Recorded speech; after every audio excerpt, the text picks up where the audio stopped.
Now let's take a look at what idling resources is all about. Espresso is a pretty smart framework and it automatically takes care of common synchronization use cases for us, thus ensuring that the test authors don't have to put too much synchronization in place. When we invoke onView method in Espresso, Espresso is smart enough to automatically do a bunch of checks. It checks whether the message queue is empty. Are there any instances of AsyncTask that are executing any tasks in the background? And are all developer-defined idling resources actually idle? This leads to much more robust tests because Espresso has an insight into the state of the application, and thus chances are the tests are going to be less flaky. However, there is a caveat to this. Espresso is not aware of all types of operations that an Android app can do. For instance, it's not aware of any async operations that are handled by a background thread. For such cases, we need to register them as idling resources.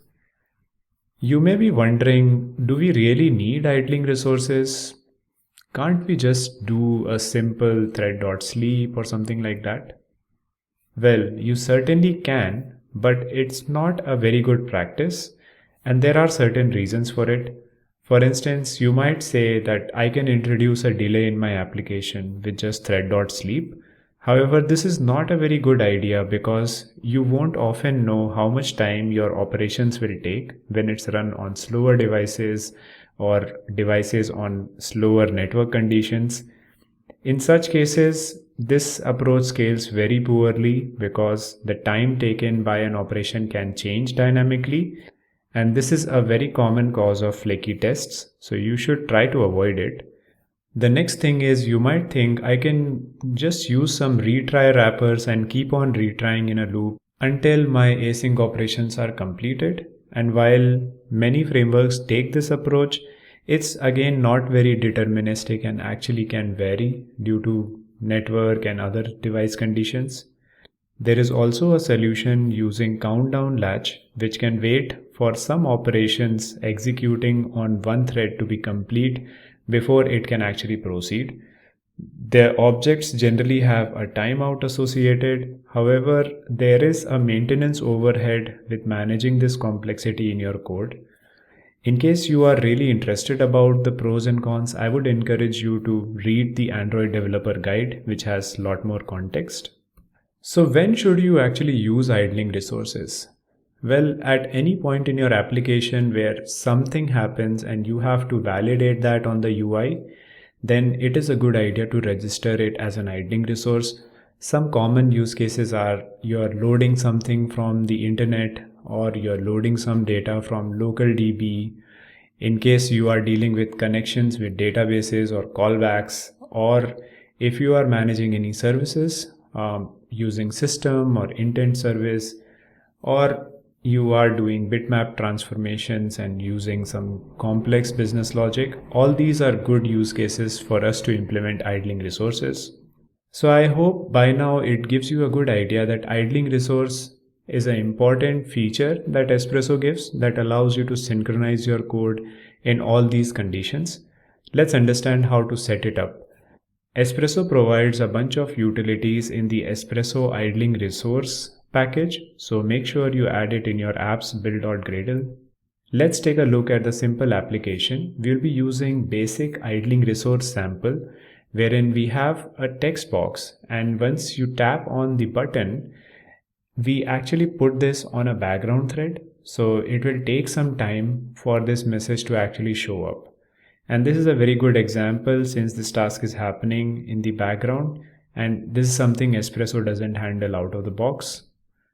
So this is a simple Gherkin scenario. We type some text, we tap on the button, and then we expect that text to be changed with a delay. And here is a simple test for this. It mostly builds on top of what we have already seen. So you essentially type some text, close the keyboard, click on a button, and again assert that the expected test is present. So what do you think will happen if I just run this scenario out of the box? If you guessed it will fail, you guessed correctly, because we are actually going to get an Espresso error wherein it expected a certain text to be present, but it actually got another text. So in this case, we were expecting this is gonna take some time, but instead the text was waiting for message while there was a delay on the background thread in this case. So let's understand how to work with idling resources. You need to add a private variable of type idling resource. Next, you basically launch your activity. This is another way for you to launch an activity. Here we use activity scenario class and then we use the launch method on it and provide it the class that we want it to load. In this case, it's main_activity.class. Next, we need to register our resource into something called as an idling registry. If you don't understand what it means, just understand that it has code or logic to handle registering and unregistering of idling resources from your application code, and these resources are obviously used by Espresso to provide synchronization. Any registered resources in idling registry are automatically synchronized against each Espresso interaction. So let's understand how we implement this in code. To start with, we basically create a lambda.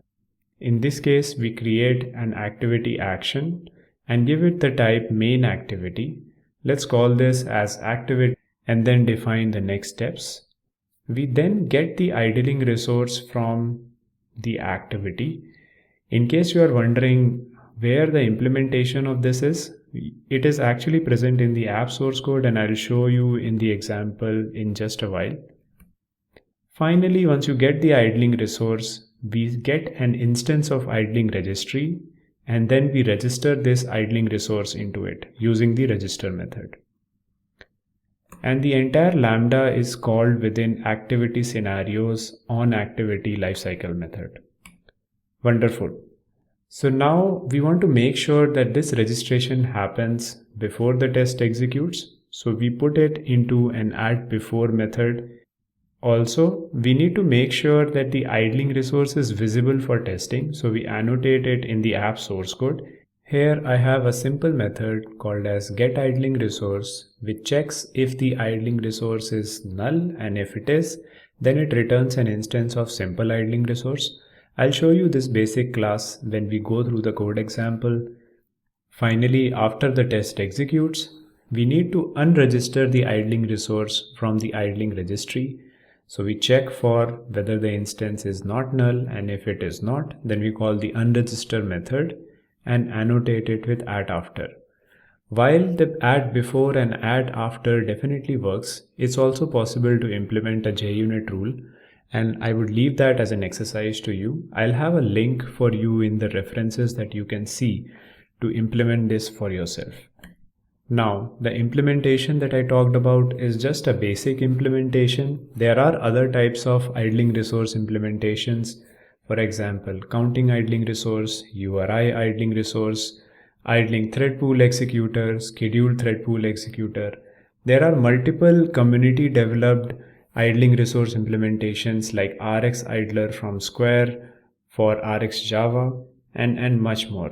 So you can read the official guide and also Google around for multiple idling resource implementations that the community has built. Now let's take a look at the code example before we move on to the next section. So for this example, we'll use idling resource sample from our testing samples repository. Alright, so let's take a look at build.gradle. As you can see, we have the Espresso idling resource added here. Also a small tip, when you're launching these projects, sometimes you might get some error around Android Gradle plugin. At that point of time, just take a look at what version of Android Studio you have and what is the Android Gradle plugin for that, and just update it appropriately. I'm using Android Bumblebee, so 7.1.0 is the compatible version. Let me run the app and show you the application quickly. So here we have the simple application. I can type something here and tap on change text taking time, and as you can see, for some time I see this message, and after that I get the same text I typed in this text box. How does this work in the code? Let me just show you very quickly. So we have the main activity here, and as you can see, we have a simple idling resource defined inside. If you go to simple idling resource, you can see it implements the idling resource interface, and for this simple implementation, it uses a flag to determine whether this resource is idle or not. At any point of time, you can get the status for it, and also you can set the idle state. Also, to simulate the delay, we have a delayer class here, which specifically has the code to introduce an artificial delay in our application. It basically creates a handler, and within the handler it puts the task of setting our text into a background thread. Also, as you can see, the idling resource that we just defined has to be annotated with visible for testing so that we can use it in our Espresso tests. In most cases, there might be an implementation of idling resource already existing, so feel free to use that. For this example, we are just going to take a look and understand the structure so that in case you have to implement one for yourself, it's very clear. Now let's take a look at our actual test. So as we saw earlier in the slides, we create an instance of idling resource. We register our idling resource by first launching the activity and then creating our lambda of activity action, getting the idling resource. So if you go here, you can see this is the same method I showed you and that we implemented in our app's main activity and opened it up for testing. Finally, we register it into idling registry. After the test, we also unregister it. And this is the simple test that we have. Let me show you how Espresso behaves if there is no idling resource registered. So I'll just make sure I comment the part where we register the idling resource into the registry, and also the part where we unregister it, and let's run the test. So as you can see, we launched our application and the test failed as expected. As you can see, it expected an instance of text view where the text should be this is gonna take some time, but instead it actually got waiting for message, and this was because this task was happening on a background thread that Espresso was not aware of. Now let's fix this with idling resource.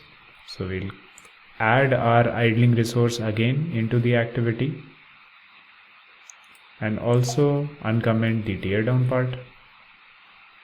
And let's just run the test again. So you enter the text, tap on the button, and as you can see, the test passed. So this is the power of idling resource.